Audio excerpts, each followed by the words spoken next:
இன்றைய நற்செய்தி புனித லூக்கா எழுதிய நற்செய்தியிலிருந்து வாசகம். அதிகாரம் 16, இறை வார்த்தைகள் 9 முதல் 15 முடிய. ஆகையால் நான் உங்களுக்கு சொல்கிறேன், நேர்மையற்ற செல்வத்தை கொண்டு உங்களுக்கு நண்பர்களை தேடிக்கொள்ளுங்கள்.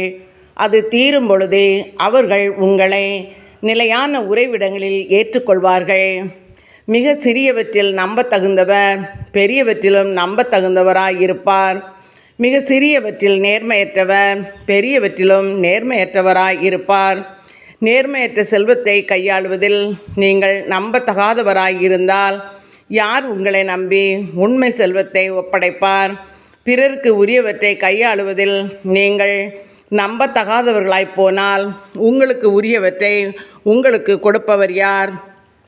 எந்த வீட்டு வேலையாட்களும் இரு தலைவர்களுக்கு பணிவிடை செய்ய முடியாது. ஏனெனில் ஒருவரை வெறுத்து மற்றவரிடம் அவர் அன்பு கொள்வார், அல்லது ஒருவரை சார்ந்து கொண்டு மற்றவரை புறக்கணிப்பார்.